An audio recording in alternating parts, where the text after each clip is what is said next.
بڑی مشکل سے یہ چھت سے چھلانگ لگانے تک پہنچ گئی تھی. خون کے چھینٹے نظر آتے تھے, درخت پہ اپنی گردن لٹکی ہوئی نظر آتی تھی. میں نام نہیں لینا چاہتا کہ ہم جہاں پہ گئے ہیں, لیکن ہم بہت زیادہ, کئیوں نے سسٹم کا بول دیا, آپ نے کسی کے پاس نہیں جانا ورنہ مر جائے گی. السلام علیکم, میرا نام محمد عمران ہے, میں لاہور باغبان پورہ سے آیا ہوں. میرا مسئلہ تھا میری بیوی کے ساتھ, 17 سال سے یہ مسئلہ چل رہا ہے, اور ہم اتنے زیادہ لوگوں کے پاس گئے ہیں کہ کوئی حساب نہیں ہے. کوئی کہتا ہے کہ ہمارے بس کی بات نہیں ہے, کوئی وقتی طور پہ دم کر دیتا تھا, تو ہمیں کہیں سے آرام نہیں آیا. ہم اتنی پریشانی میں گزرے ہیں کہ بتا نہیں سکتے. یہاں تک کہ اپنے رشتہ داروں کے پاس یہاں پہ آنا تھا تو انہوں نے بھی انکار کر دیا, اور آج سے 2 سال پہلے بھی ہم نے آنے کی کوشش کی لیکن ہمیں بھڑکا دیا گیا. تو اب ہم نے پکا ارادہ کیا کہ ہم نے آستانہ عالیہ پتریاٹا نیو مری پیر عظمت علی سرکار کے پاس آنا ہے. اور ہم پہلی ہی دفعہ آئے ہیں اور اللہ نے ہم پہ اتنا کرم کیا ہے کہ ہماری ساری مشکلیں حل ہو گئی ہیں. تو ہم مر کے بھی ان کا شکریہ نہیں ادا کر سکتے. اللہ پاک ان کو اتنی زیادہ عزت دے کہ کبھی کسی چیز کی کمی نہ ہو ان کو. اللہ پاک ہمیشہ اپنی رحمت اور عزتوں سے اور اپنے رسول کے صدقے سے اتنی زیادہ عزت اور محبت دے کہ کبھی کسی کو نام نصیب. میں نام نہیں لینا چاہتا کہ ہم جہاں پہ گئے ہیں, لیکن ہم بہت زیادہ لوگوں کے پاس گئے ہیں. کئیوں نے سسٹم کا بول دیا, آگے ان کے جو مریض ہیں, عورتیں مرد, آپ نے کسی کے پاس نہیں جانا ورنہ مر جائے گی, یہ ہو جائے گا, وہ ہو جائے گا. تو کسی نے ہمیں صحیح راستہ نہیں دکھایا. ہم 17 سال سے بھٹک رہے ہیں, کبھی کہیں کبھی کہیں, کبھی کوئی ذہنی مریض ہو جاتی ہے, کبھی پیٹ میں, کبھی معدے میں, کبھی ہارٹ کا مسئلہ ہو جاتا ہے. ڈاکٹروں کے پاس ہم نے علاج کرایا, کہیں سے ہمیں کوئی فرق نہیں ملا.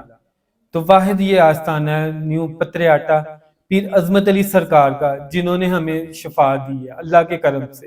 مسئلہ ان کو خون کے چھینٹے نظر آتے تھے, درخت پہ اپنی گردن لٹکی ہوئی نظر آتی تھی. ٹانگوں میں ایسے لگتا تھا جیسے کاٹ کے کوئی پتھر بھر رہا ہے, تو ٹانگیں بالکل اکڑ جاتی تھی. نہ کبھی زیادہ کھانا شروع ہوتا, کبھی بھوک ہی نہیں لگتی تھی, کتنے دنوں تک کھانا ہی نہیں کھاتی تھی. اپنے آپ کو پیٹتی تھی, سر کو کھینچتی تھی, اپنے جسم کو مارتی تھی.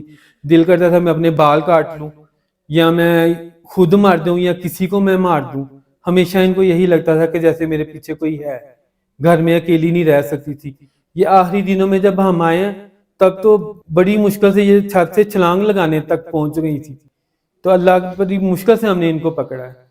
تو اللہ پاک سلامت رکھے آستانے والے حضرت عظمت پیر سرکار صاحب کو, ان کے جو ادھر آگے مرید ہیں, جو بھی کام کر رہے ہیں, بچیاں بچے بڑے جو بھی ہیں, بزرگ ہیں, جو ادھر خدمت کر رہے ہیں عوام کی, فی سبیل اللہ کر رہے ہیں. کسی سے کوئی پیسہ, کوئی مطالبہ نہیں ہے. کسی اور کو بھی اگر کوئی مسئلہ ہے تو میں ان کو دعوت دیتا ہوں کہ آپ آئیں اور اپنا یہاں سے شافی علاج کروا کے جائیں. اللہ کی رحمتیں یہاں پہ برس رہی ہیں اور صاف نظر آ رہی ہیں کہ ہر کسی پہ اپنا کرم ہو رہا ہے, اور اللہ تعالیٰ ہر کسی پہ اپنا ایسا کرم بنا کے رکھے. پہلے تو جب بھی کوئی دم کرتا تھا تو مجھے عجیب سی کیفیت ہو جاتی تھی, مجھے بہت زیادہ تلخی ہوتی تھی, میرے ہاتھوں پاؤں سن ہو جاتے تھے اور تلخی سی ہوتی تھی, اور مجھے ایسے مطلب سکون وقتی طور پہ ہوتا تھا لیکن مستقل نہیں ہوتا تھا. لیکن اب جب میں نے دم کروایا تو ایک دم سے ایسے جیسے میرے اندر سے کوئی چیز نکلی ہے, اور اس کے بعد پھر مجھے نہیں پتا, لیکن شکر ہے اللہ کا کہ اس کے بعد میں اپنے پاؤں پہ خود کھڑی ہوئی ہوں, اور مجھے جہاں جہاں بھی تکلیف تھی وہ تکلیف ساری میری ختم ہو گئی ہے. میں پہلے سے بہت زیادہ بہتر محسوس کر رہی ہوں, اور یہ سب پیر صاحب کی بدولت ہی ہوا ہے کہ ان کے پاس اللہ کی طرف سے دیا ہوا ایسا علم ہے جس کی وجہ سے وہ ہم جیسے مجبور لوگوں کی مدد کرتے ہیں.